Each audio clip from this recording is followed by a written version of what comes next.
ಇರಾನ್ನಲ್ಲಿ helicopter ಪತನವಾಗಿದೆ. ಆ ಒಂದು ಹೆಲಿಕಾಪ್ಟರ್ನಲ್ಲಿ ಇರಾನ್ನ ಅಧ್ಯಕ್ಷ ಸೇರಿದಂತೆ ವಿದೇಶಾಂಗ ಸಚಿವರು ಕೂಡ ಹೋಗ್ತಾ ಇದ್ರು. ಇರಾನ್ನಲ್ಲಿ ಹೆಲಿಕಾಪ್ಟರ್ ಪತನ, ಇಬ್ಬರು ಸಜೀವ ದಹನವಾಗಿರೋದ್ರ ಬಗ್ಗೆ ಮಾಹಿತಿ ಸಿಗ್ತಾ ಇದೆ. ಇರಾನ್ ಅಧ್ಯಕ್ಷ ಇಬ್ರಾಹಿಂ ರೈಸಿ ಮತ್ತು ವಿದೇಶಾಂಗ ಸಚಿವ ಹುಸೈನ್.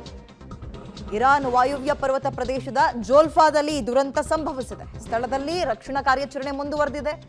ಇದೀಗ ಅಧ್ಯಕ್ಷ ಮತ್ತು ವಿದೇಶಾಂಗ ಸಚಿವ ಇಬ್ರು ಕೂಡ ಪ್ರಯಾಣಿಸ್ತಾ ಇದ್ದಂತಹ ಹೆಲಿಕಾಪ್ಟರ್ ಅದು ಭಾನುವಾರ ಅಂದ್ರೆ ನಿನ್ನೆ ಪತನಗೊಂಡಿರೋದ್ರ ಬಗ್ಗೆ ಮಾಹಿತಿ ಸಿಗ್ತಾ ಇದೆ. ಹೆಲಿಕಾಪ್ಟರ್ನಲ್ಲಿ ಅಲ್ಲಿಯ ಅಧ್ಯಕ್ಷ ಇಬ್ರಾಹಿಂ ರೈಸಿ ಸಹಿತ ಎಲ್ಲರೂ ಕೂಡ ಮೃತಪಟ್ಟಿರೋದಾಗಿ ಇರಾನ್ನ ಮಾಧ್ಯಮಗಳು ಕೂಡ ಈಗ ವರದಿಯನ್ನ ಮಾಡ್ತಾ ಇದ್ದಾವೆ.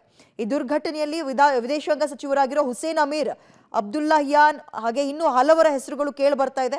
ಈಗ ಸದ್ಯಕ್ಕೆ ಅವರಿಬ್ರು ಕೂಡ ಸಾವನ್ನಪ್ಪಿದ್ದಾರೆ. ಯಾರು ಅಲ್ಲಿನ ಅಧ್ಯಕ್ಷ ಮತ್ತು ವಿದೇಶಾಂಗ ಸಚಿವ ಅನ್ನುವಂತಹ ಮಾಹಿತಿ ಸಿಗ್ತಾ ಇದ್ದು. ಉಳಿದಂತವರ ಕತೆ ಏನು ಗೊತ್ತಾಗ್ತಿಲ್ಲ. ಹೆಚ್ಚಿನ ಡೀಟೇಲ್ಸ್ ನಮ್ಮ ಪ್ರತಿನಿಧಿ ಶಬೀರ್ ನೀಡ್ತಾರೆ. ಶಬೀರ್, ಹೆಲಿಕಾಪ್ಟರ್ ಪತನದ ಬಗ್ಗೆ ಇರಾನ್ ಅಧ್ಯಕ್ಷರು ಸೇರಿದಂತೆ ವಿದೇಶಾಂಗ ಸಚಿವರು ಕೂಡ ಸಜೀವ ದಹನವಾಗಿದ್ದಾರೆ ಅನ್ನೋ ಮಾಹಿತಿ. ಇನ್ನು ಉಳಿದರ ಯಾರೆಲ್ಲ ಇದ್ರು ಅಲ್ಲಿನ ಮಾಧ್ಯಮಗಳು ಏನು ವರದಿಯನ್ನ ಮಾಡ್ತಾ ಇದೆ, ಡೀಟೇಲ್ಸ್ ಕೊಡೋದಾದ್ರೆ ರಕ್ಷಣಾ ಕಾರ್ಯಾಚರಣೆ ಹೇಗೆ ಸಾಗ್ತಾ ಇದೆ ಶಬೀರ್?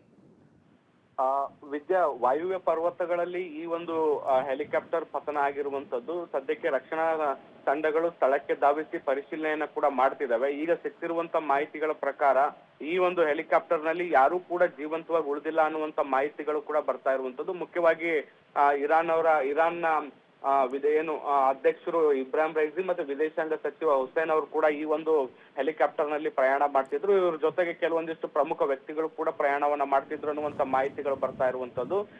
ಈ ಒಂದು ಸ್ಥಳದಲ್ಲಿ ಪರಿಶೀಲನೆ ನಡೆಸಿದಂತ ಸಂದರ್ಭದಲ್ಲಿ ಯಾರು ಕೂಡ ಜೀವಂತವಾಗಿಲ್ಲ ಅನ್ನುವಂಥದ್ದು ಈಗ ಮೇಲ್ನೋಟಕ್ಕೆ ಪತ್ತೆ ಆಗಿರುವಂತದ್ದು. ಈಗ ಮೃತದೇಹಗಳನ್ನ ಹೊರತೆಗೆಯುವಂತ ಕೆಲಸವನ್ನ ಸದ್ಯಕ್ಕೆ ಮಾಡ್ಲಾಗ್ತಾ ಇದೆ.